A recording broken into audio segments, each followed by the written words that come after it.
hadiya lah. Asyhadu an la ilaha illallah wahdahu la syarikalah wa asyhadu anna sayyidana Muhammadan abduhu wa rasuluh la nabiyya wa la rasula ba'da. Allahumma fasalli wa sallim wa barik wa zid ala nabiyyina Muhammadin wa ala alihi wa sahbihi at-tayyibin at-tahirin. Allahumma la ilma lana illa ma 'allamtana innaka antal alimul hakim.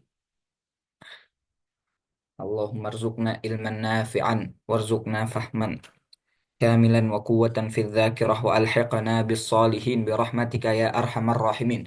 Alhamdulillah pada hari ini hari Senin kita dapat melanjutkan rangkaian belajar ilmu waris yang diajari oleh Ustadz Ibrahim Zubair LC, yang dimana pertemuan yang seharusnya itu kemarin, tapi karena alhamdulillah kita semua banyak yang setuju untuk diundur satu hari, dan alhamdulillah banyak yang bisa hadir juga pada malam hari ini. Alhamdulillah Rabbil Alamin. Semoga materi yang sebelumnya selalu di murojaah dan materi yang sekarang bisa fokus untuk bisa mengikuti penjelasan dari Ustadz Ibrahim. Oke, tanpa berpanjang kalam, saya persilahkan Ustadz Ibrahim untuk memulai kelas hari Senin pada malam hari ini. Tafadhol Ustadz.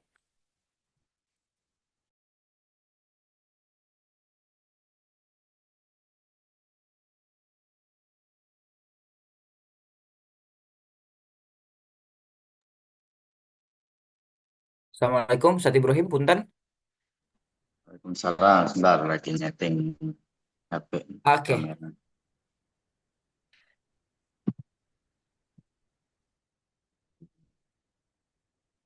Bismillahirrahmanirrahim. Assalamualaikum warahmatullahi wabarakatuh. Alhamdulillahirabbil alamin. Alhamdulillahilladzi arsala rasulahu bil huda wa dinil haqq liyudhhirahu 'ala dini kullihi wa kafa billahi syahida. Asyhadu an la ilaha illallah wa asyhadu anna Muhammadan abduhu wa rasuluh. Allahumma la ilma lana illa ma 'allamtana innaka antal alimul hakim. Allahumma anfa'na bima 'allamtana wa 'allimna ma yanfa'una wa zidna ilman nafi'an. Allahumma amin. Amma ba'du. Alhamdulillah, teman-teman sekalian, kita masuk ke pertemuan kelima.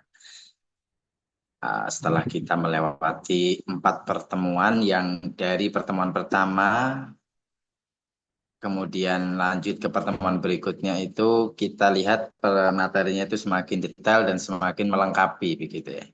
Sehingga menjadi wajib bagi kita untuk memahami materi-materi dari setiap pertemuan, karena itu adalah dasar untuk memahami materi pertemuan selanjutnya. Begitu juga materi pada hari ini. Setelah sebelumnya kita belajar tentang syarat-syarat dari setiap bagian ahli waris secara detail, diulang beberapa kali, kemudian kita kasih latihan, kemudian kita kasih latihan cepat paling ya, kemudian latihan PR, alhamdulillah pada mengerjakan dan rata-rata benar jawaban.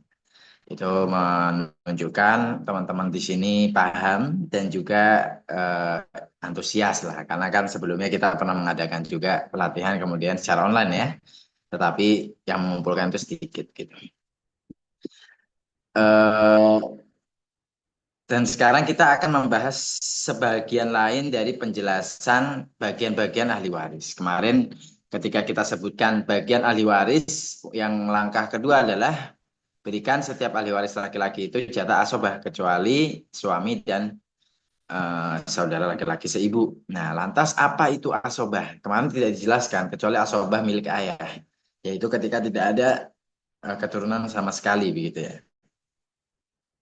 Nah, lantas apa itu asobah? Apakah asobah itu adalah sisa, sebagaimana yang mungkin sering kita dengar anak laki-laki atau ahli waris laki-laki itu mendapatkan sisa setelah ahli waris lain mengambil begitu?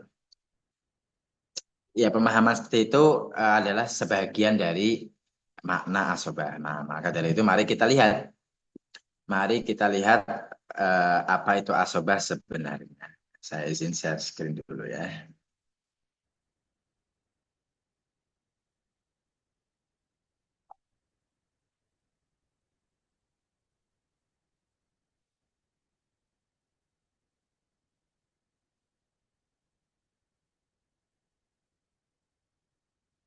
Oke, kita buka. Ya, kita sekarang babnya adalah mengenal asobah. Apa itu asobah? Al-asobah. Secara definisi, asobah adalah man laisa lahum sahmun muqaddar. Yang orang-orang yang tidak memiliki saham tertentu. Itu adalah definisi dari ulama fikih. Sedangkan ahli bahasa mengatakan al-asobah itu maknanya. Jadi kan ada definisi itu secara bahasa aslinya apa, kemudian dia kalimat ini atau kata ini diletakkan dalam suatu bab ilmu, kemudian maknanya menjadi ada perbedaan. Nah, di sini adalah makna daripada definisi asobah daripada sudut pandang ilmu fikih. Sedangkan kalau ahli bahasa mengatakan asobah adalah qarabatur rajul li abi. Qarabatur rajul li abi adalah maknanya artinya kerabat laki-laki dari mayit. Kerabat laki-laki dari mayit melalui jalur ayah. Nah, makanya kemarin kita sebutkan langkah kedua adalah semua mendapat asobah kecuali suami dan saudara laki-laki seibu. Nah, kita tahu sekarang apa namanya rahasianya. Kenapa kok dua orang ini tidak termasuk dalam bagian asobah? Karena mereka bukan qarabatur rajul li abi. Mereka bukan kerabatnya mayit laki-laki dari jalur ayah. Suami bukan kerabat karena dia adalah pasangan. Kemudian saudara laki-laki seibu, dia kerabat laki-laki, tetapi bukan melalui jalur ayah. Nah, akan tapi melalui jalur ibu. Maka itu bukan termasuk asobah dalam sudut pandang bahasa. Ada asobah itu diambil dari fiil asoba yu'asibu yang artinya ahata yuhitu atau meliputi. Ya. Kenapa? Meliputi atau mengelilingi. Ya, mengelilingi. Sehingga ahli waris laki-laki itu seperti dia mengelilingi mayit, melindungi mayit. Nah, itulah kenapa mereka mendapatkan warisan khusus yang dinamakan asobah. Oke. Mungkin ada pertanyaan, kenapa kok ahli waris laki-laki yang dikhususkan mendapatkan asobah? Suatu keuntungan bagi mereka, ya kan? Yang perempuan bagaimana? Nah, karena apa? Karena keuntungan yang mereka dapatkan dalam bab warisan ini juga sepadan dengan kerugian mereka apabila terjadi sesuatu dalam pembahasan bab jinayat, ya kan, atau bab kriminalitas. Seandainya nanti ada suatu orang yang membunuh, kemudian apa namanya ada denda yang harus dibayarkan, maka denda itu dibayarkan oleh ahli waris laki-laki atau asobah, ya kan? Nah, maka ini sepadan begitu ya.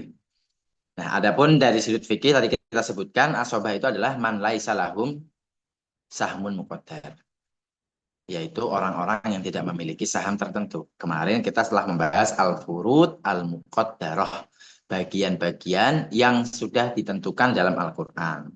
Buat anak perempuan ada bagiannya yaitu setengah dan 2/3. Untuk ibu ada 1/3 dan 1/6. Untuk nenek ada 1/6. Untuk yang lain juga ada. Suami setengah dan 1/4, istri 1/4 dan 1/8. Tapi ada orang-orang yang tidak ada bagian yang telah ditentukan. Ya kan? Seperti anak laki-laki, cucu laki-laki, ya kan, saudara laki-laki dan seterusnya yang kemarin kita telah sebutkan. Oke, itu adalah makna daripada asobah. Nah, asobah sendiri secara umum dibagi menjadi dua bagian. Yaitu adalah pertama al-asobah as-sababiyah. Yang kedua al-asobah an-nasabiyah. Nah, ini nggak ada harokatnya ya. Jadi nanti kalau teman-teman mau mencatat di buku tulis, bisa dicatat dengan harokat kalau belum bisa bacanya.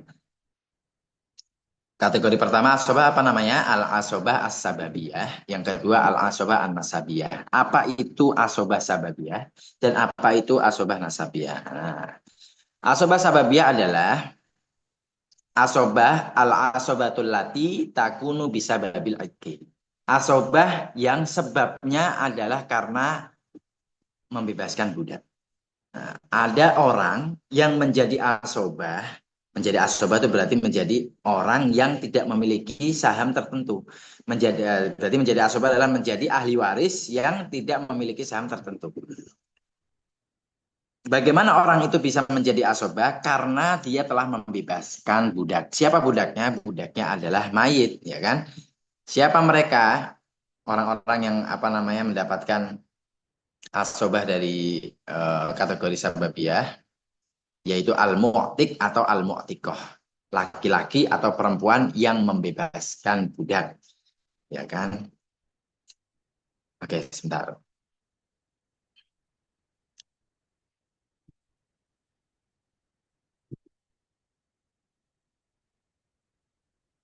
Nah, sekarang mungkin kita bertanya ya, kenapa kalau tadi siapa namanya? Qarabatul rajuli abi asobah dari kerabat laki-laki itu bisa mendapatkan keuntungan melalui jalur warisan ini karena mereka dirugikan dalam bagian lain. Lalu pembahasan mu'tik atau orang yang membebaskan budak ini apa? Kenapa dia diberi keistimewaan dengan menjadi ahli waris, yaitu ahlul asobat atau orang yang menjadi asobah. Kenapa? Karena orang yang membebaskan budak adalah orang yang seolah-olah telah memberikan hak kemanusiaan kembali kepada budak. Kenapa? Karena budak itu dia bentuknya manusia, tetapi hukumnya itu seperti barang, ya kan? Dia tidak bisa memiliki, sebaliknya dia justru dimiliki. Ulama mengatakan al-abdu wa ma malakat siyaduhu lisayyidihi. Seorang budak dan apa yang dimiliki di dalam genggaman tangannya, bajunya kah, uangnya, celananya, makanan yang dia makan, itu semuanya milik tuan, milik sayyid. Ya kan? Bahkan dirinya itu milik sayyidnya, bukan hanya bajunya. Nah, maka dia bentuknya manusia, tetapi seperti setengah manusia. Lalu datanglah mu'tik, datanglah laki-laki atau perempuan yang membebaskan budak, kemudian menjadikan hak kemanusiaan itu kembali, ya kan, menjadi manusia merdeka. Nah, hal ini seolah posisi mu'tik itu seperti ayah yang telah memberikan kelahiran, yang menjadi sebab kelahiran anaknya, sehingga ayah itu menjadi asobah dan orang-orang yang tersambung kepada ayah itu laki-laki yang menjadi asobah. Maka mu'tik di sini juga sama, dianalogikan seperti ayah. Mu'tik ini menjadi sebab kelahiran kembali budak yang sebelumnya dia setengah manusia kemudian menjadi manusia merdeka, sehingga seperti itu mu'tik diberikan keistimewaan karunia untuk bisa menjadi ahli waris dan menjadi asobah. Tetapi asobah sababiyah ini zaman sekarang sudah jarang terjadi karena sudah jarang terjadi perbudakan ya. Tetapi hukumnya mungkin tetap kita pelajari, barangkali suatu saat nanti terjadi peperangan kemudian terjadi perbudakan, maka hukumnya kita mengetahuinya. Walaupun kita tidak menginginkannya, gitu ya. Nah, kemudian syarat-syarat asobah ini menjadi atau mu'tik asobah sababiyah ini bisa mendapatkan asobah, bagian asobah, mendapatkan bagian mendapatkan bagian dari harta peninggalan yaitu tarikah, itu syaratnya lumayan banyak, ya kan? Di antaranya adalah tidak adanya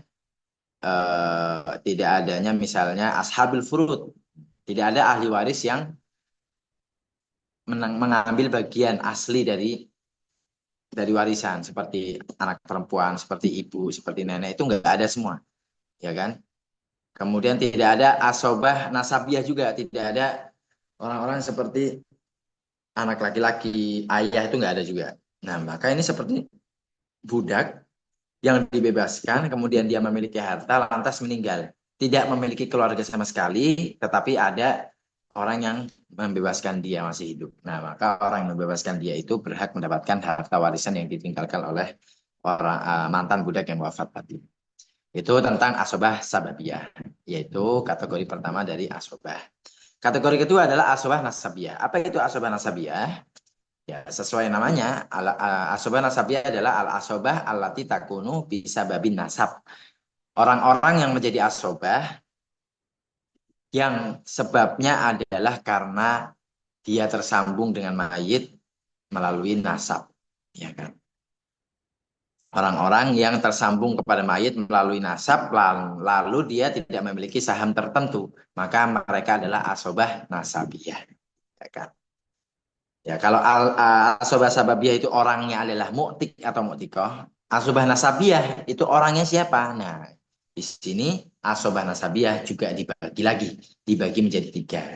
Ya kan? Yaitu apa? Al-asobah bin nafsi, al-asobah bil ghairi, al-asobah ma'al ghair. Ada tiga ya. Al-asobatu bin nafsi, al-asobatu bil ghairi, al-asobatu ma'al ghairi.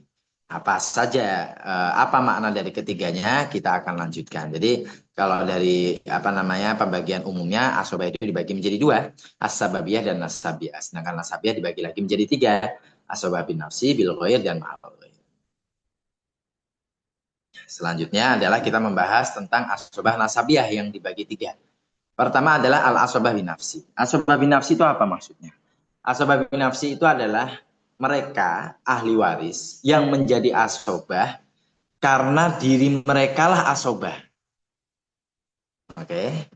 Karena memang mereka lah asobah secara zat, secara tidak perlu ada orang lain, tidak perlu ada apa namanya, tidak perlu karena sebab orang lain, karena dirinya lah dia menjadi asobah begitu. Itulah disebut dengan al asobah bin nafsi.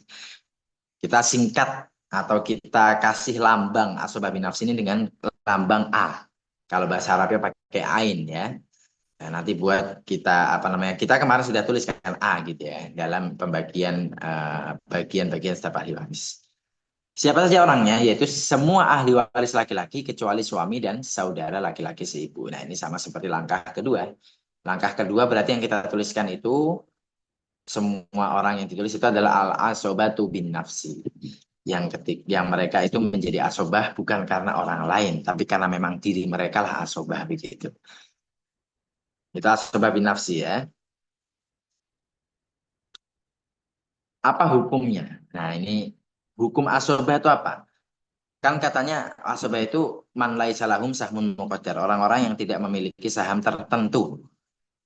Lantas berapa dapatnya gitu kan? Hukumnya apa? Hukumnya adalah eh, ada tiga kondisi. Kondisi pertama, dia mengambil seluruh harta. Nah, ada nggak dari ashabul furud yang mengambil seluruh harta? Nggak ada. Yang paling banyak adalah dua anak perempuan yang mengambil 2/3, ya kan? Nah, kalau asobah itu bisa mengambil seluruh harta dengan syarat ketika dia sendirian. Tidak ada ashabil furud atau ada ashabil furud tetapi terhalang oleh asobah ini. Jadi asobah ini dialah yang menguasai harta keseluruhan begitu. Itu hukum yang pertama. Ketika dia sendirian maka dia bisa mengambil seluruh harta. Hukum yang kedua, ketika ada ashabil furud, ketika ada orang-orang yang bagiannya telah ditentukan, maka mereka dibagikan dulu harta untuk mereka. Baru asobah mengambil sisanya. Nah, inilah hukum yang sering diketahui oleh orang-orang, yaitu asobah mengambil sisa ketika ahli waris lain yang sudah ditentukan bagiannya itu mengambil hartanya. Itu hukum yang kedua atau kondisi yang kedua. Kondisi yang ketiga, tidak bisa mendapatkan apapun. Ya, asobah juga bisa nggak bisa dapat apa-apa. Ya kan? Asobah juga bisa tidak mendapatkan apa-apa. Ya kan? Ketika kapan? Ketika ashabil furud telah mengambil semua harta. Contohnya bagaimana? Contohnya misalnya seseorang wafat meninggalkan suami. Lalu mayit tidak memiliki anak, tetapi memiliki satu saudara perempuan sekandung. Ya kan? Berarti suami mendapatkan setengah karena nggak ada keturunan mayitnya. Lalu saudara perempuan sekandung mendapatkan setengah. Ya kan? Karena apa? Karena sendirian dan tidak ada yang menghalanginya. Setengah tambah setengah satu, berarti habis sudah tarikahnya, habis sudah hartanya. Lantas ada paman. Paman ini hukumnya asobah, paman sekandung. Tapi karena hartanya sudah habis oleh ashabil furud, maka asobah tidak bisa mendapatkan apa-apa. Begitu. Jadi hukumnya ada tiga ya, bisa mengambil seluruh harta. Sebaliknya juga bisa kehabisan seluruh harta. Tengah-tengah dia bisa mengambil sisa setelah ashabil furud mengambil bagian. Begitu. Nah, itu pembagian yang pertama ya, asobah bin nafsi.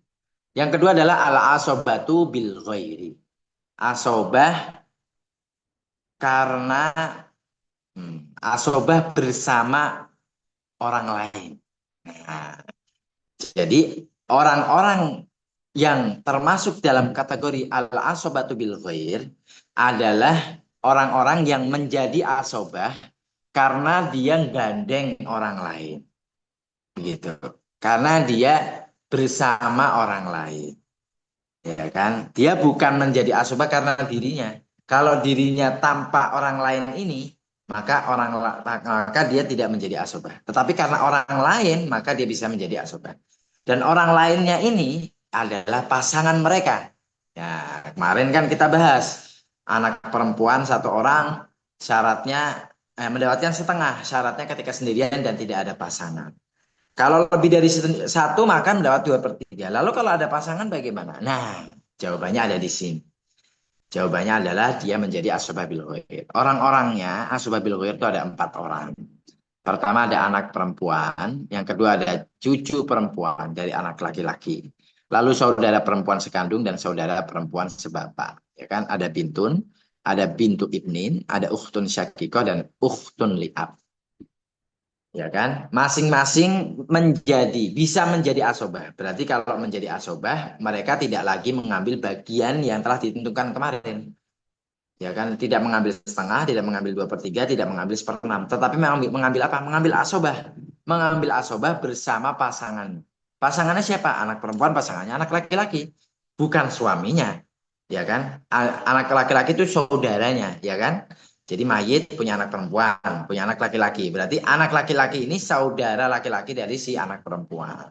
Bukan suaminya ya kalau disebut pasangan. Cucu perempuan, pasangannya siapa? Cucu laki-laki. Sama-sama jadi anak laki-laki. Saudara sekandung, saudari sekandung perempuan, pasangannya saudara laki-laki sekandung. Saudara perempuan sebapak, maka pasangannya saudara laki-laki sebapak. Ya, itu semua pasangan, yaitu saudara kandung. Kecuali cucu. Cucu laki-laki, itu kan, bisa menjadi sebab cucu perempuan itu jadi asobah. Bisa, dan posisinya itu bisa saudara kandung, tapi juga bisa sepupu, ya kan? Misalnya anak laki-lakinya ada banyak, lalu ada satu anak laki-laki punya cucu perempuan, anak laki-laki lain punya cucu laki-laki, lalu anak laki-laki mayit semuanya meninggal. Nah, tersisa cucu perempuan dari anak laki-laki si A, cucu laki-laki dari anak laki-laki si B. Nah, anak laki-lakinya beda. Nah, tapi ini sepupuan nih. Nah, walaupun sepupu, cucu perempuan ini tetap menjadi asobah, begitu ya. Nah, karena ini adalah pasangan, begitu. Nah, di sini hukumnya bagaimana? Hukumnya adalah hukum sebagaimana Allah berfirman, lidzakari mithlu hadzil unsayain. Yusikumullahu lidzakari mithlu hadzil unsayain. Yusikumullahu fi auladikum lidzakari mithlu hadzil unsayain. Nah, Allah berfirman, Allah menetapkan untuk anak-anak kalian, untuk laki-laki itu 2 kali lipat perempuan. Nah, disinilah hukum warisan Islam yang terkenal untuk anak laki-laki 2 kali lipat anak perempuan. Terkenal kenapa? Karena orang-orang yang membenci Islam tidak menyukai Islam menjadikan hukum ini sebagai alat untuk menyerang Islam, bahwa Islam itu tidak adil. Kenapa? Kenapa kok bisa anak laki-laki diberikan 2 kali lipat? Apa alasannya? Padahal anak perempuan juga butuh uang, ya kan? Kenapa dibedakan anak perempuan? Apakah laki-laki itu lebih tinggi derajatnya dibanding perempuan? Nah, begitu kata mereka. Tetapi Allah telah mengetahui, Allah lebih mengetahui tentang hambanya. Allah berfirman, aba'ukum wa abna'ukum la tadruna ayyukum aqrabu lakum naf'ah. Allah telah tahu mana yang lebih bermanfaat untuk setiap hambanya. Nah, tapi ulama mencari hikmah, mencari jawaban. Kenapa alasannya laki-laki ini lebih diberikan lebih dibanding anak perempuan? Nah, ulama mengatakan di antara asas, di antara pondasi, di antara prinsip warisan Islam itu adalah mas'uliyah maliyah, ya kan? Atau apa namanya? Orang-orang yang memiliki beban keuangan lebih dibanding yang lain. Kita ambil contoh begini, anak laki-laki itu kan punya beban keuangan, atau laki-laki secara umum. Ketika dia menjadi suami, maka dia bertanggung jawab atas keluarganya, istri dan anak-anaknya. Ketika menjadi anak laki-laki dan tidak ada bapak, maka ibu juga menjadi tanggungannya. Saudara perempuannya juga menjadi tanggungannya. Gitu. Nah, maka di sini kalau kita beri analogi, kita beri suatu gambaran, misalnya ada anak laki-laki satu orang dan anak perempuan satu orang ditinggal oleh orang tuanya. Berarti anak laki-laki ini mendapatkan 2 kali lipat harta dari anak perempuan. Semisal orang tuanya meninggalkan harta 30 juta. Berarti kalau 30 juta, 20 jutanya buat anak laki-laki, 10 jutanya buat anak perempuan, ya kan? Lantas anak laki-laki ini pengen nikah, ya kan?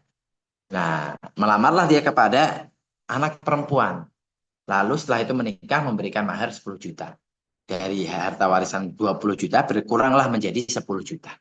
Lalu ketika berkeluarga pastilah butuh di awal-awal kan untuk beli perabotan rumah tangga atau untuk keseharian. Maka 10 juta ini dipakai untuk kebutuhan sehari-hari.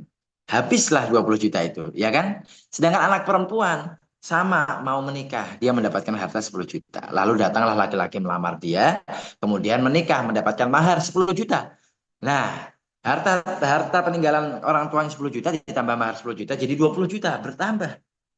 Lalu setelah menikah menjalani pernikahan, kebutuhan dia untuk makan, untuk pakaian, untuk penginapan itu yang bertanggung jawab adalah suami. Maka 20 juta itu boleh disimpan untuk dia, untuk jajan cilok atau untuk beli gelang, silahkan, ya kan?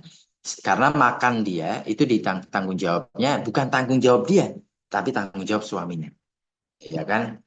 Nah, jadi kalau kita lihat di sini ternyata 2 kali lipat jatah perempuan saja anak laki-laki langsung bisa berbalik keadaannya, ya kan? Uangnya bisa langsung habis dengan anak perempuan terus bertambah. Itu kalau semua orang memahami fungsi dan tanggung jawab peran dari uh, setiap setiap posisi. Suami ya bertanggung jawab untuk keluarganya, yang istri juga bertanggung jawab atas harta suaminya dan juga anak-anaknya dan lain sebagainya. Sedangkan hari ini kan ya kemudian perempuan mempunyai argumen untuk kita tidak atau harus bisa setara secara keuangan dengan laki-laki karena takut terjadi apa-apa nanti ketika menikah begitu kan.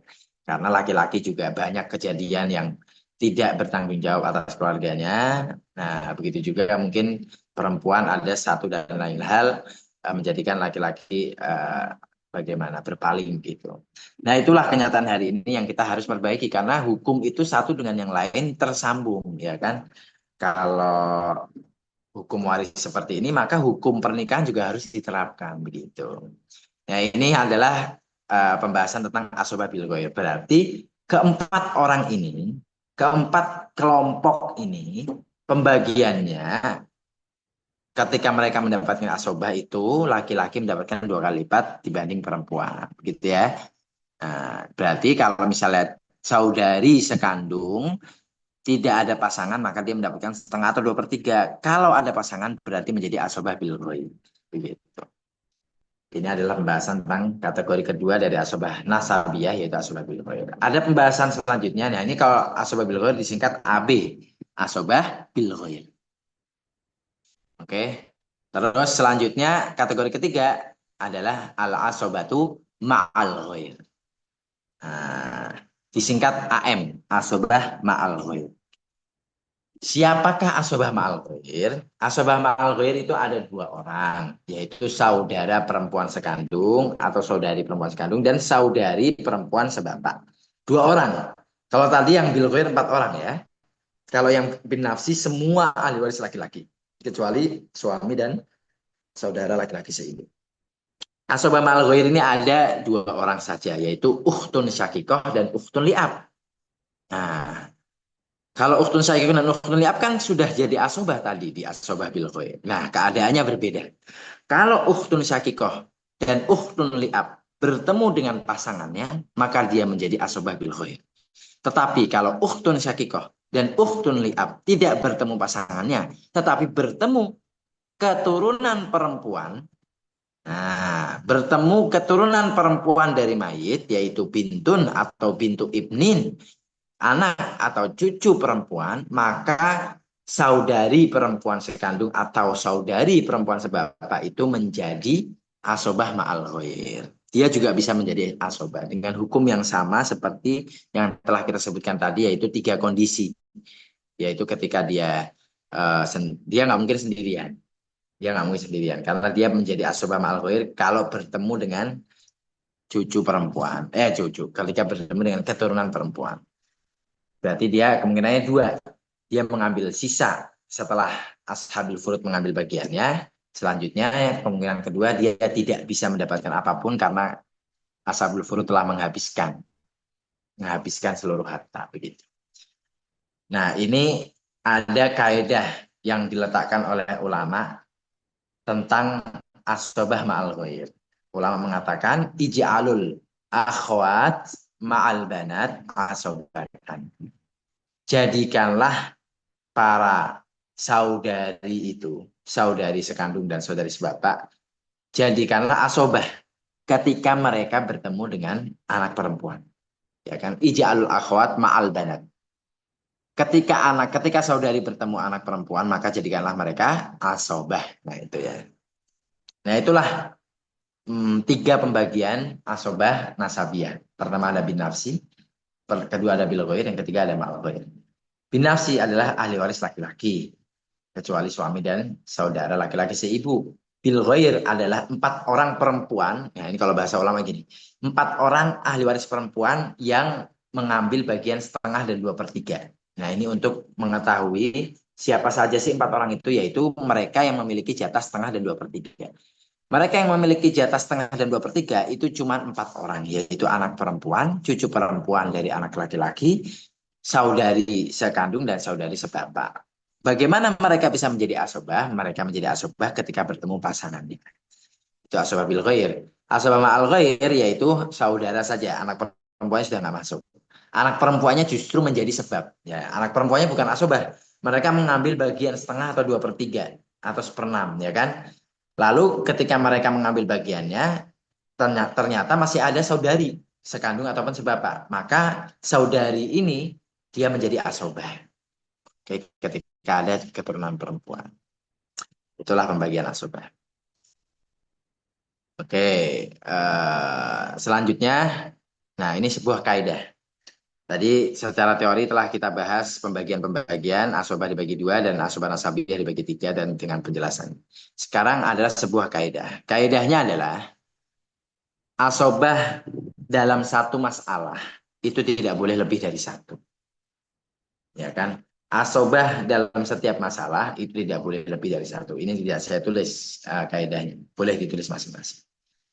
Asobah itu tidak boleh lebih dari satu dalam satu masalah. Maksudnya satu masalah apa? Ketika ada satu orang wafat, nah itulah menjadi satu masalah. Maksudnya satu contoh masalah, satu gambaran, satu kelompok masalah gitu. Itu nggak boleh lebih dari satu asobah. Lah, lantas bagaimana kalau ada lebih dari satu asobah? Seseorang wafat meninggalkan anak laki-laki dan cucu laki-laki dari anak laki-laki. Loh, itu ada dua tuh asobahnya. Nah, itu gimana tuh? Boleh nggak? Nah, jawabannya sesuai dengan kaidah tidak boleh lebih dari satu asobah. Berarti kalau ada lebih dari satu asobah, kita membutuhkan namanya at-tarjih. Tarjih itu apa? Tarjih itu mengambil prioritas, mengambil yang utama, gitu, mengambil yang utama untuk diberikan, gitu. Nah, nah, tarjih ini apa? Tarjih ini bagaimana? Siapa yang didahulukan dan siapa yang diakhirkan dalam orang-orang asobah itu? Nah, tarjih ini kaedahnya ya dibagi menjadi 3 langkah. Oke.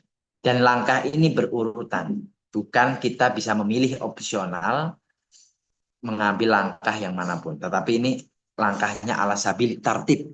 Yaitu langkah yang diletakkan secara berurutan. Langkah yang pertama adalah atarjihu bil jihad. Tarjih dengan menggunakan golongan.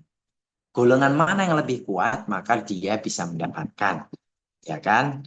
Lalu tarjih yang kedua adalah bid-darojah atau bikur bid-darojah. Ada bahasa lain yang menyebutkan bikur bid-darojah. Kalau misalnya mereka satu golongan, lalu bagaimana? Mana yang didahulukan? Ya, kita mendahulukan yang derajatnya lebih dekat dengan mayit. Ya kan? Nah, nanti kita akan membahas satu persatu dan kita harus tergambar bagan dalam benak kita, ya kan? Dengan tergambarnya bagan dalam benak kita, insya Allah akan sangat membantu. Begitu. Walaupun nanti akan kita sebutkan contohnya. Itu dengan derajatnya. Yang ketiga adalah bi kuwatil korobah, dengan kekuatan atau dilihat mana yang lebih kuat hubungannya dengan mayit. Ya kan? Itu adalah ketiga langkah secara berurutan untuk menentukan ahli waris, untuk menentukan asobah siapa yang mendapatkan. Jika lebih dari satu masalah itu lebih dari satu asobah. Oke, kita bahas satu persatu. Pertama adalah bil jihad, ya kan?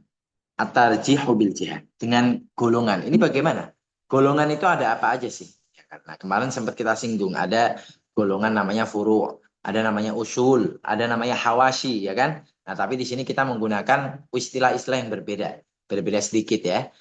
Nah, pertama adalah golongan yang paling kuat, yaitu golongan pertama. Nah, golongan menurut ulama, jumhur ya, menurut mayoritas ulama itu golongan dibagi menjadi 5 bagian, bukan 4, ya kan? Kalau 4 ini adalah mazhab Hanafiyah.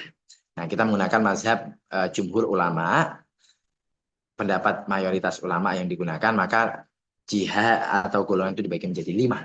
Yang pertama adalah jihad bunuwah, yaitu golongan yang disebut dengan keturunan atau anak bunuwah. Siapa mereka? Mereka adalah anak laki-laki dan juga cucu laki-laki dari anak laki-laki. Ya kan? Mereka adalah golongan yang diutamakan. Golongan yang pertama. Oke. Nah, termasuk golongan bunuwah adalah anak perempuan dan cucu perempuan. Ketika mereka menjadi asobah. Kapan anak perempuan dan cucu perempuan menjadi asobah? Yaitu ketika bersama anak laki-laki. Ya kan? Jadi otomatis. Jadi pasangan, kalau bagi ahli waris laki-laki yang menjadi asobah, kemudian memiliki pasangan, maka otomatis pasangan itu berada di dalam kekuatan yang sama. Ya, kalau di dalam kekuatan jihad atau kekuatan golongan, maka anak perempuan dan cucu perempuan sama-sama berada dalam golongan bunuwah. Gitu ya. Kemudian golongan yang kedua adalah golongan ubuah. Ubuah artinya bapak. Nah, siapa orangnya? Orangnya hanya bapak. Nah, satu orang, tidak bersama kakek. Ya kan? Kakek tidak termasuk golongan ubuah. Walaupun di pembahasan sebelumnya kakek termasuk daripada usul. Ya kan? Kenapa? Alasannya nanti kita akan jelaskan. Bisa dalam pertemuan ini atau berikutnya. Nanti kita lihat. Ini adalah golongan kedua. Maka apabila ada pertentangan antara golongan pertama dan golongan kedua, atau bukan pertentangan, pertemuan. Dalam satu masalah, mayit wafat meninggalkan anak laki-laki dan juga bapak. Nah, maka anak laki-laki lah yang mendapatkan asobah karena dia jihadnya lebih tinggi, nomor 1. Sedangkan bapak jihadnya nomor 2. Maka bapak tidak mendapatkan asobah. Yang mendapatkan asobah adalah anak. Nah, tetapi bapak Walaupun tidak mendapatkan asobah, bapak mendapatkan bagiannya. Karena bapak itu juga termasuk ashabil furud. Dia mendapatkan bagian yang telah ditentukan, yaitu seperenam. Nah, maka paham kan ketika bapak mendapatkan tiga bagian. Pertama asobah, yaitu ketika tidak ada keturunan. Ya kan? Ya iya, tidak ada keturunan. Karena kalau ada keturunan nanti jatah asobahnya bisa diambil. Ya kan? Nah, seperenam ketika ada keturunan laki-laki. Nah, karena jatah asobahnya diambil anak laki-laki, maka bapak tidak mendapatkan asobah, seperenam saja. Lalu seperenam plus asobah ketika ada anak perempuan saja. Nah, anak perempuan tidak bisa menjadikan bapak, tidak bisa menghalangi bapak untuk mendapatkan asobah, ya kan? Berarti anak perempuannya mengambil setengah, bapak mendapatkan seperenam plus asobah, gitu. Karena asobahnya tidak terhalangi oleh anak perempuan. Kalau oleh anak laki-laki ya terhalangi, jadi seperenam doang, begitu. Ini adalah golongan kedua yaitu bapak atau ubuah. Golongan ketiga yaitu jududah wa ukhuwah. Jududah itu kakek, jad, ya kan? Ukhuwah itu saudara. Nah, saudara yang sekandung saja. Saudara sekandung dan sebapak yang bagian apa namanya? Sebelah kanan mayit. Bukan keturunan saudara, tetapi saudara itu ya. Siapa saja yang termasuk golongan ketiga yaitu jududah wa ukhuwah, yaitu adalah kakek pertama. Kakek dan yang lebih tinggi dari kakek. Kakek dan seterusnya ke atas. Kakek buyut, bapaknya kakek buyut, kakeknya kakek buyut. Nah, itu termasuk dalam golongan jududah, golongan ketiga. Wa ukhuwah dan juga saudara laki-laki sekandung dan saudara laki-laki sebapak. Dia juga dalam termasuk golongan ketiga, begitu. Maka kalau misalnya ada bapak dan juga kakek dalam satu masalah, maka bapak mengambil asobah, kakek tidak dapat, kakek terhalang, begitu. Oke, golongan yang keempat adalah siapa? Yaitu abna ukhuwah, anak laki-laki dari saudara-saudara. Siapa saja ada anak laki-laki dari saudara sekandung, ada anak laki-laki dari saudara sebapak, ya kan? Ini termasuk golongan keempat. Jadi Hawasyi Qoribah yang asalnya ada 6 orang, ya kan? Nah, yang bagian atas, bagian saudara, bukan anak saudara ya, bagian saudara yang 4 orang itu, dia termasuk jihah atau termasuk golongan ketiga. Ya kan, saudara laki-laki sekandung dan saudara laki-laki sebapak itu masuk golongan ketiga. Saudara perempuan bagaimana? Saudara perempuan itu mengikuti saudara laki-laki, ya kan? Karena dia pasangannya, gitu. Nah, sedangkan keturunan dari saudara itu berbeda golongan. Golongannya adalah golongan keempat, yaitu abna ukhuwah, anaknya saudara, begitu. Jadi golongannya berbeda ya. Jadi kalau ada saudara laki-laki sekandung, lalu bertemu dengan saudara atau anak saudara laki-laki sekandung, maka anaknya ini nggak dapat. Yang dapat adalah saudara. Begitu. Terakhir, jihah yang kelima adalah umumah, yaitu paman. Nah, di sini paman yang di samping bapak itu ada 4 orang, ada paman sekandung, paman sebapak, anak laki-laki dari keduanya. Nah, maka mereka berempat itu termasuk dalam kategori umumah, yaitu kategori golongan paman, gitu ya. Nah, patut diperhatikan sebelum kita lanjutkan, kenapa anak panah ini ada yang di atas, ada yang di bawah. Ini juga tersirat makna bahwa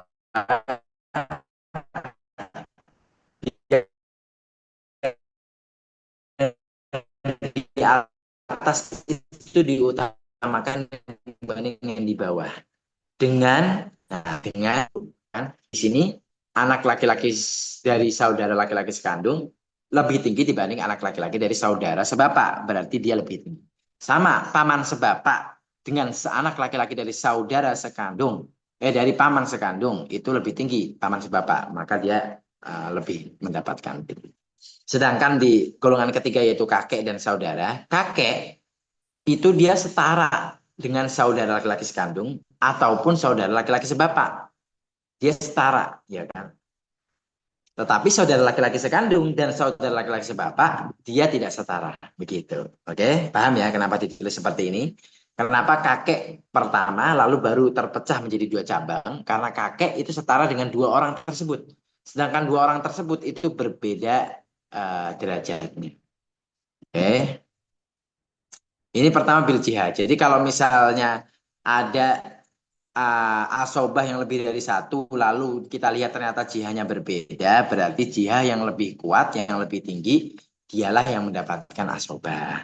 Kalau ada pertemuan antara paman dan bapak, maka bapaklah yang mendapatkan asobah. Kalau ada pertemuan antara kakek dan paman, maka kakeklah yang mendapatkan asobah. Kalau ada pertemuan antara anak laki-laki dan saudara laki-laki sekandung, maka anak laki-laki sekandunglah yang mendapatkan asobah, sedangkan saudara laki-laki tidak mendapatkan asobah. Oke, itu ya. Jadi bila jihad mudah ya. Nah, kalau ada yang berbeda jihad, maka jihad yang tinggi itulah yang mendapatkan. Yang kedua, masalahnya seperti ini. Kalau misalnya ada soal, ada masalah, seseorang wafat meninggalkan, ada anak laki-laki dan cucu laki-laki. Dia sama jihadnya. Nah, maka bagaimana? Maka kalau misalnya sama jihadnya, maka kita lanjutkan. Kita ambil yang lebih utama, yang lebih prioritas, bukan dari langkah pertama. Karena langkah pertama tidak bisa menjadikan adanya prioritas. Diambil dari langkah kedua, yaitu, oh ini ada contoh dulu. Ha. Contohnya ada bapak dan paman sekandung dan anak laki-laki dan kakek. Bapak dan paman sekandung, mana yang mendapatkan?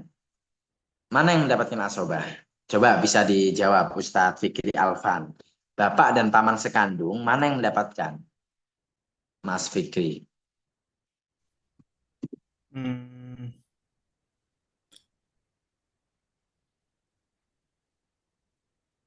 anak laki-laki.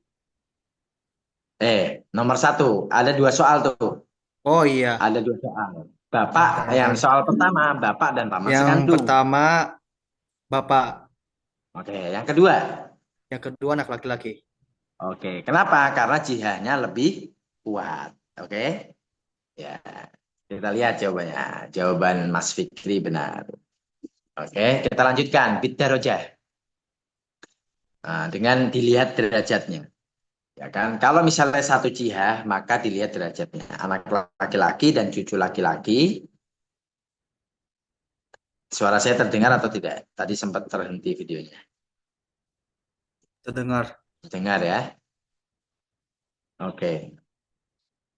Kalau misalnya dalam satu masalah ada anak laki-laki dan cucu laki-laki, mana yang didahulukan? Karena mereka satu golongan. Didahulukan adalah, nah, dilihat derajatnya, mana yang lebih dekat kepada mayit. Kalau kita bayangkan bagan, kemudian mayit di tengah, ya kan? Berarti anak laki-laki dan cucu laki-laki, mana yang lebih dekat? Yaitu anak laki-laki, ya kan? Kalau misalnya kita bayangkan bagan, paman sekandung dan anak laki-lakinya, mana yang lebih dekat? Ya paman sekandung, ya kan? Kalau dilihat dari jalurnya. Maka di sini ada soal nih, ya kan? Kita tanya lagi siapa yang mau jawab. Anak laki-laki, ada dua soal, anak laki-laki dan cucu laki-laki. Mana yang mendapatkan? Tadi udah disebutkan sih. Bapak dan kakek. Kalau bapak dan kakek ini bukan bidarojah, tetapi bil jihah. Nah ini soalnya salah. Maka dalam dua contoh soal sini, anak laki-laki lah yang mendapatkan karena anak laki-laki derajatnya lebih dekat kepada mayit. Oke, sedangkan bapak dan kakek yang mendapatkan adalah bapak karena bapak golongannya lebih kuat dibanding kakek. Bapak golongan dua, kakek golongan tiga. Seperti ini. Nah, lantas pertanyaannya, ada yang satu golongan dan juga satu derajat. Contohnya apa? Contohnya saudara sekandung dan saudara sebapak. Ya kan? Saudara sekandung dan saudara sebapak itu golongannya sama, sama-sama golongan ketiga. Jududah wa ukhwah. Ya kan? Setelah satu golongan, dia juga satu derajat. Ya kan? Derajatnya itu kalau dalam bagan kita bayangkan ya, itu derajatnya sama, tidak ada yang lebih bawah, tidak ada yang lebih atas. Nah, kalau seperti itu apakah dua-duanya dapat? Jawabannya tidak, karena tidak boleh ada lebih dari satu asobah. Maka satu golongan ya, satu golongan asobah. Maksudnya satu golongan bagaimana? Kalau misalnya ada anak laki-lakinya lima, berarti harus ada satu doang dong yang dapat asobah. Jawabannya bukan seperti itu. Jawabannya mereka lima-limanya termasuk golongan ibn, termasuk golongan anak laki-laki. Maka mereka semua mendapatkan asobah. Maka asobahnya dibagi lima, begitu. Nah, kembali lagi tadi ada saudara sekandung, ada saudara sebapak, ya kan? Mereka satu golongan. Mereka satu derajat. Lalu bagaimana? Nah, maka mereka dipisahkan atau dilihat keutamaannya melalui kekuatan mereka kepada mayit, kekuatan hubungan. Ya kan? Hubungannya mana yang lebih kuat antara kandung dan seayah, sebapa? Sekandung itu ayahnya sama, ibunya sama. Sedangkan sebapak itu ayahnya sama, ibunya beda. Maka kalau dilihat dari keterangan tersebut, saudara sekandung lebih kuatlah dibanding saudara sebapak. Begitu ya. Nah, ini contoh soalnya. Ini bikuatil korobah. Langkah ketiga. Contoh soalnya adalah saudara sekandung dan saudara sebapak. Maka saudara sekandung lebih kuat dibanding saudara sebapak. Paman sebapak dan paman sekandung. Mana yang lebih kuat? Yaitu paman sekandung. Nah, ini salah jawabannya. Yang nomor dua salah jawabannya ya. Oke, nanti diganti. Nah, itulah pembahasan tentang asobah. Jadi, asobah itu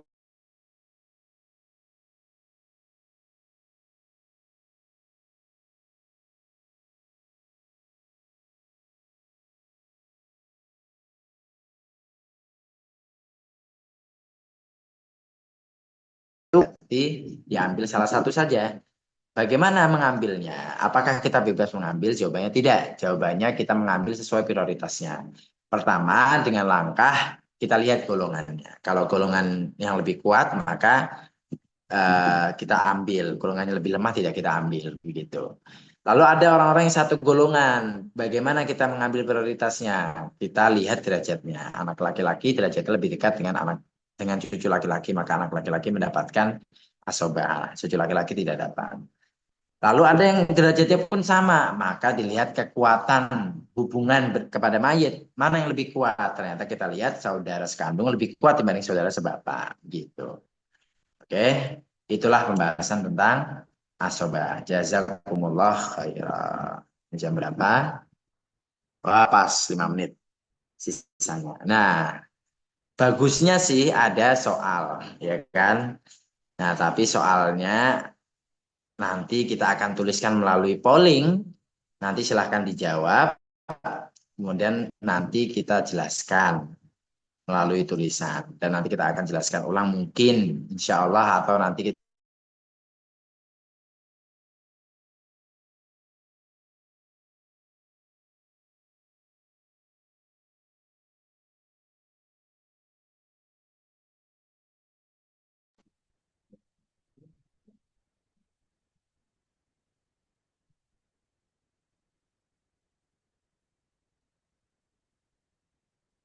Halo? Halo? Udah bisa. Masuk, masuk.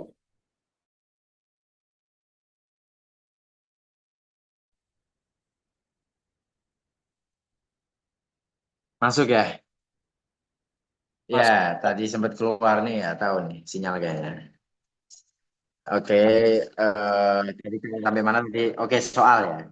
Bagusnya ada soal karena ciri khas dari metode ISMI adalah metode Bagan adalah ada latihan-latihannya. Jadi nanti sebelum jazakumullah khairah ini sebenarnya mestinya saya lupa ya ada slide soal, slide latihan supaya bisa dijawab bareng-bareng supaya bisa diketahui.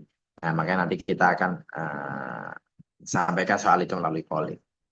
Cukup sekian yang dapat saya sampaikan. Mudah-mudahan bermanfaat. Sampai ketemu lagi di pertemuan terakhir, yaitu pertemuan ke-6 di hari Rabu besok, insya Allah.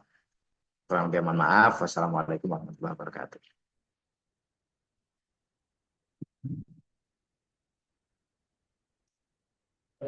Hmm. Terima kasih Ustadz Ibrahim atas penyampaian materinya. Ini aneh izin take over ini ya, apa sih? MC karena berhalangan MC pertamanya. Nah, mungkin dari eh, teman-teman sekalian ada yang ingin ditanyakan terkait materi tadi atau ada pertanyaan yang unik terkait apa sih ya topik-topik ini silahkan disampaikan.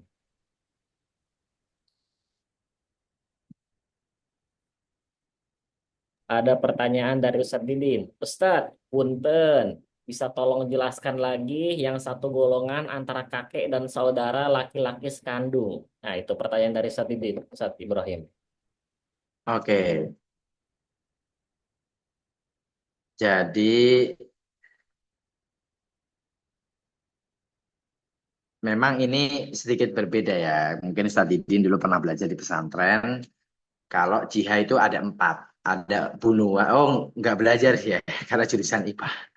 Ada bunua, ada apa istilahnya, ubuah, lalu ada ukhuwah, ada umumah. Cuma ada 4. Nah, itu mazhab Hanafi. Nah, sedangkan mazhab jumhur itu ada 5. Yang membedakan adalah golongan ketiga ini, yaitu pertengahan antara ubuah dan ukhuwah, yaitu jududah wa ukhuwah. Ya kan? Kenapa seperti itu? Nah, inilah yang akan menjadi pembahasan panjang dalam satu bab yang disebutkan oleh ulama sebagai bab al-jaddu ma'al ikhwah. Ya kan? Jad bersama saudara. Oke? Jad bersama saudara, kakek bersama saudara. Kenapa? Jadi kakek dan saudara itu dalam satu golongan. Bukan kakek masuk golongan bapak dan juga bukan saudara masuk golongannya anak. Masuk golongan keempat gitu. Tetapi mereka adalah tengah-tengah. Kenapa mereka tengah-tengah? Karena mereka itu kata ulama, jumhur ulama, tidak ada yang tidak alasan kakek diutamakan di atas saudara itu tidak kuat. Kenapa? Karena kakek jalurnya menuju mayit itu sama-sama seperti saudara jalurnya menuju mayit.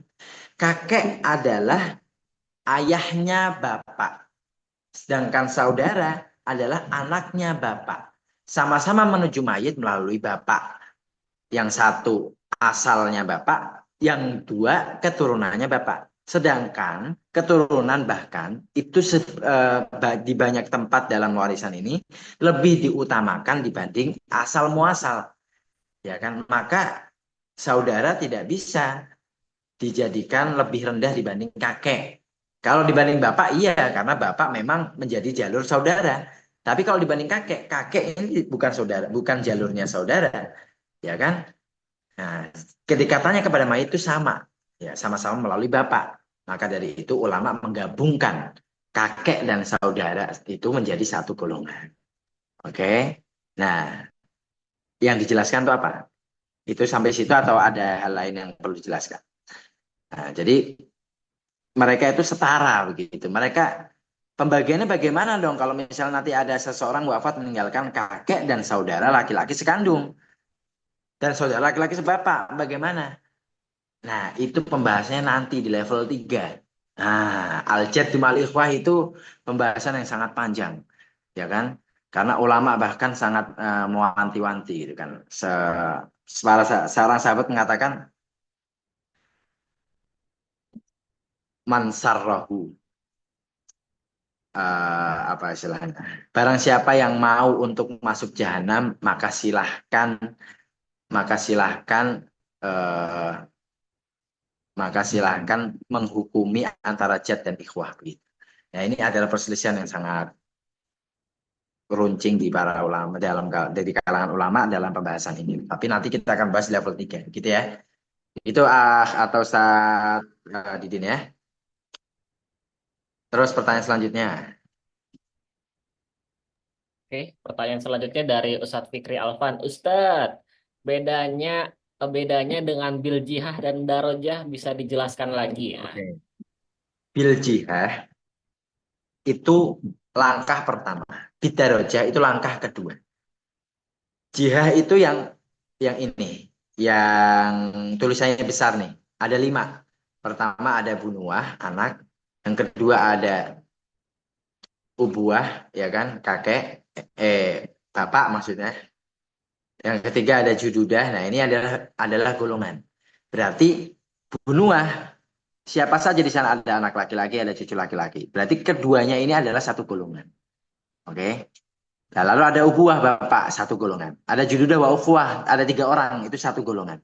Nah, kita lihat kalau misalnya dalam satu masalah ada lebih dari satu asobah, ada 2 asobah atau bahkan 3 asobah. Kita lihat dulu jihadnya beda atau sama. Kalau beda kita lihat mana yang lebih kuat. Misalnya di sana ada paman sekandung, ada saudara sekandung, ada anak laki-laki. Paman sekandung dia nomor 5, saudara sekandung nomor 3. Berarti paman sekandung kita singkirkan. Sisa antara anak laki-laki dan saudara sekandung. Saudara sekandung dan anak laki-laki, mana yang lebih kuat golongannya? Golongan yang lebih kuat adalah anak laki-laki. Berarti saudara laki-laki dicoret dari kandidat mendapatkan asobah. Gitu ya. Kandidat menjadi asobah. Oke. Nah, itulah pembahasan dengan golongan. Adapun bid darajah itu adalah langkah kedua. Setelah kita lihat ternyata tidak bisa ditarjih dengan jihad. Contohnya, ada seseorang wafat meninggalkan apa? Eh, paman sekandung dan atau paman sebapak deh. Paman sebapak dan anak laki-laki dari paman sekandung. Nah, mana yang diutamakan? Kalau dilihat dari golongannya, golongannya sama. Sama-sama umumah. Sama-sama golongan paman, ya kan? Nah, maka kita lihat derajatnya dalam bagan. Kita bayangkan bagannya. Paman sebapak itu ada di samping bapak. Sedangkan anak laki-laki dari paman sekandung itu ada di bawahnya. Ya kan? Di bawah derajatnya paman sebapak. Berarti paman sebapak lah yang mendapatkan asobah, bukan anak laki-laki dari paman sekandung. Itu bidaroja. Oke? Nah, paham Ustaz Fikri? Nah, jadi di sini kenapa ditulis bil jihad? Jihadnya ada 5, kemudian orang-orangnya diurutkan supaya nanti bisa dipahami sekaligus kalau itu adalah urutan dari prioritas, walaupun bukan bil jihad gitu. Paman sekandung lebih utama dibanding paman sebapak. Tapi keutamaan paman sekandung di atas paman sebapak itu bukan karena jihad. Jihad mereka satu umumah. Mereka berbeda. Mereka lebih utama sekandung karena bikuatil korobah. Ya, ini di sini hanya ditulis saja. Tetapi sebenarnya dia lebih kuat karena bikuatil korobah. Begitu ya. Oke, kita lanjutkan pertanyaan selanjutnya dari Ustazah Nisrina. Ustadz, kalau anak laki-laki, saya langsung baca ya Ustadz Isam ya. Iya benar ya, Ustazah Nisrina. Ustadz, kalau anak laki-laki ada 3 anak, eh, oh, anak laki-laki ada 3, anak perempuan ada 1. Berarti asobahnya itu, bentar, ketutupan. Ini ada, berarti asobah, boleh dibacakan, Ustaz Isam? Ya, oke siap. Jadi Kalau ini, Ustadz, kalau anak laki-laki ada 3, anak perempuan ada 1, berarti asobahnya terdiri dari 3 orang. Itu pembagiannya bagaimana gitu? Itu kalau yang Oke, Nepal. oke, asobah. Anak perempuan di sini jatahnya apa? Dia sendirian. Berarti dia antara setengah dan 2/3. Tetapi syarat setengah dan 2/3 tidak boleh ada pasangan. Pasangan dari anak perempuan itu anak laki-laki. Berarti anak perempuan bukan mendapatkan setengah, bukan mendapatkan 2/3. Lalu mendapatkan apa? Nah, kita lihat materi sebelumnya. Asobah nasabiyah. Asobah nasabiyah itu dia dibagi menjadi 3, ya kan? Yaitu asobah bin nafsi, bil ghair, dan mal ghair. Nah, anak perempuan itu termasuk dalam kategori asobah bil ghair apabila ketemu pasangannya. Maka di sini yang menjadi asobah bukan hanya anak laki-lakinya. Tadi kan disebutkan berarti asobahnya ada 3 nih, Ustaz. Nah, berarti asobahnya bukan 3 orang. Asobahnya itu 4 orang. Anak perempuannya juga menjadi asobah. Yang 3 orang laki-laki menjadi asobah karena dirinya, yaitu asobah bin nafsi. Sedangkan anak perempuan menjadi asobah karena orang lain, bersama orang lain, yaitu ketiga saudaranya. Gitu. Berarti 4-4-nya menjadi asobah. Pembagiannya bagaimana? Lizzakari mislu hasil unsayain. Apabila ada uang, bukan dibagi 4 uangnya. Karena anak perempuan tidak setara bagiannya dengan anak laki-laki. Karena anak laki-laki 2 kali lipat. Berarti bagiannya berapa? Bagiannya berarti dibagi menjadi 7. Ya kan? 6-nya untuk 3 anak laki-laki. Setiap anak laki-laki dapat 2 bagian. 1 bagian untuk anak perempuan. Ya kan? Kalau ada 700 juta berarti dibagi 7. Bukan dibagi 4. Begitu. Wallahu a'lam bishawab. Itu ya jawabannya. Bagaimana Bu Nisrina? Sudah terjawab? Oke, saya anggap sudah terjawab ya, Ustadz ya. Bagaimana? Apakah sepertinya sudah tidak ada pertanyaan lagi ya, Ustadz ya? Semisal ada Ya. pertanyaan, mungkin bisa disambung di grup ya. Karena udah jam segini juga nggak apa-apa ya. Paling itu saja. eh eh, karena tadi Ustaz Ibrahim sudah nutup juga ya, jadi mungkin untuk meresmikan nutup pertemuan kali ini, masing-masing kita baca hamdalah dan doa kafaratul majelis. Alhamdulillahirabbil alamin, subhanakallah hamdika, asyhadu an la ilaha illa anta, astaghfiruka wa atubu ilaik. Insyaallah nanti hari Rabu ya Ustaz ya, pertemuan terakhir ya. Eh mangga tetap semangat, satu pertemuan lagi. Billahi taufiq wal hidayah wa ridho wal inayah. Assalamualaikum warahmatullahi wabarakatuh.